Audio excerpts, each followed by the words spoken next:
श्री शुकदेव भगवान की वंदना की जाती है। कौशितकी संहिता के अंतर्गत एक कथा आती है। एक बार भगवान शिव से माता पार्वती ने कहा कि मैंने ऐसा सुना है कि आप अमर कथा जानते हो। कहा हाँ जानता हूँ। बोले ये अमर कथा आप मेरे को भी सुना दीजिए।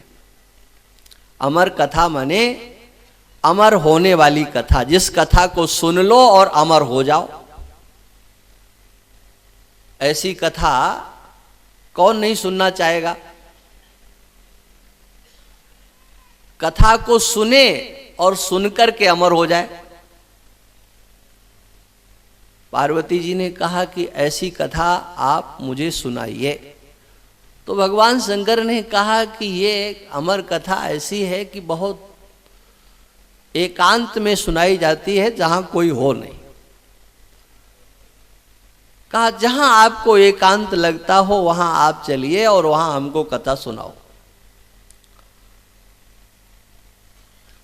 भगवान शंकर उनको लेकर के और एकांत में जाते हैं।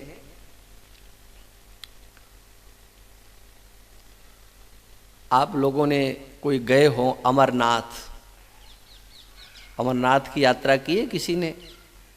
जहाँ पर शिवलिंग बनते हैं वो स्थान अमरनाथ का वही ऐतिहासिक कहा जाता है कि यहाँ पर भगवान शंकर ने पार्वती को अमर कथा सुनाई थी।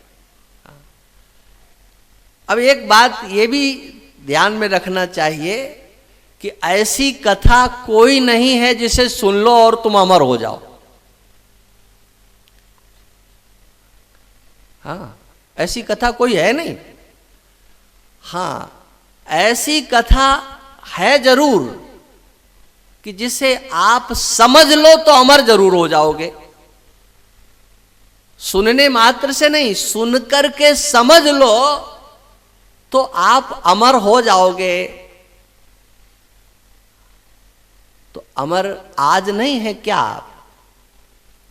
आज भी आप अमर हैं। आप मरते नहीं हो, ध्यान रखना।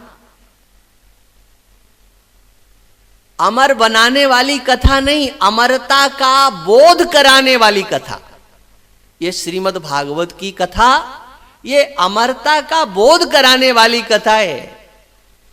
और इसीलिए भगवान कृष्ण अर्जुन को भगवत गीता में अर्जुन को दुखी देख करके, शोकग्रस्त देख करके अर्जुन को इसी अमर कथा का उपदेश करते हैं। अर्जुन तुम किसके लिए शोक करते हो? आत्मा तो कभी जन्म ही नहीं लेता है। न जायते म्रियते वा कदाचिन अविनाशी तो तद्विद्धि। वो अविनाशी है, एक है, अद्वितीय है। ये कथा है। ये किसकी कथा है? किसकी कथा है भाई? कथा किसकी है ये?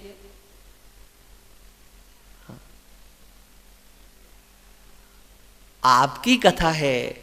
यहीं पर यही तो सबसे बड़ी गांठ है कि ये कथा आपकी है, लेकिन आप लाद कहीं दूसरी जगह देते हो। उपदेश भगवान ने किया, अर्जुन के लिए किया, तब कहा हम तो पाठ कर लेते हैं, हमारे लिए तो कुछ कहा ही नहीं है। ये अमर कथा है। श्रीमद् भागवत क्या है?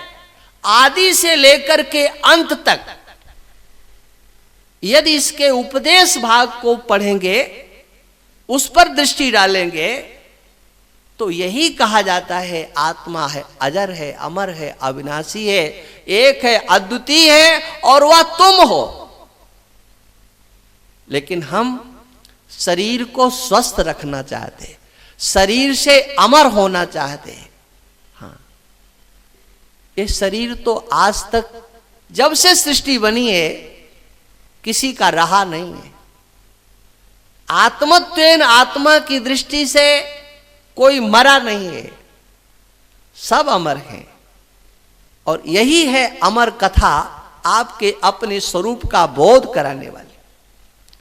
चलो हम आपको कथा सुना देते हैं, उपदेश तो पूरा सुनना ही है। भगवान शंकर ने उस एकांत स्थान में कथा सुनाना प्रारंभ किया। उससे पहले उन्होंने पार्वती जी से कहा चारों तरफ देख करके आओ, कोई है तो नहीं। पार्वती जी देखने के लिए गई, कोई उनको दिखाई नहीं पड़ा। एक पक्षी का अंडा फूट करके नीचे गिरा हुआ था, उसकी कोई उनकी दृष्टि में कीमत थी नहीं। भगवान शंकर ने कथा कहना प्रारंभ किया और उस कथा का ऐसा प्रभाव कि वह जो जीव निर्जीव जैसा था उसमें चेतना आ गई। और कथा सुनते सुनते माता पार्वती को नींद आ गई। हाँ, देखो ये कथा एक बात और बता रही कि कथा ऐसी होती है कि जिसमें नींद भी आ जाया करती। और जब किसी को नींद आ जाए तो बुरा नहीं मानना भला। हाँ, अरे पार्वती जी को जब कथा में नींद आ गई तो हमको आ जाए तो क्या। हाँ, और कोई सो रहा हो तो उसको जगाने का प्रयास नहीं करना। ये समझ लो कि ये घर से परेशान है, बड़ा मेहनती है, पुरुषार्थी है, दिन भर काम किया, रात में जगा है। वैसे नींद तो गोली खा करके भी नहीं आती, और कथा में बैठते ही नींद आ जाए तो ये तो कथा का जीते जागते फल मिल गया ना। हाँ, किसी में दोष दृष्टि मत करो। ये देखो कि ये आंख बंद करके समझ लो समाधि में जा रहा है, इसके हृदय में भगवान बैठ गए हैं, ये आंखें बंद करके भगवान का ध्यान कर रहा है। हाँ, इस चिंतन से आपका अंतःकरण शुद्ध होगा।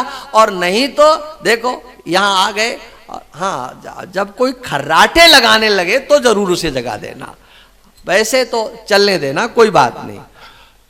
तो अब जब भगवान शंकर ने कथा को पूर्ण किया तो माता पार्वती की एकाएक नींद टूटी।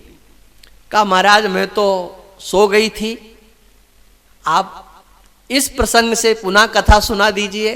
कहा फिर हाँ हाँ कौन कर रहा था? बोले नहीं मैं तो सो गई थी। अब देखा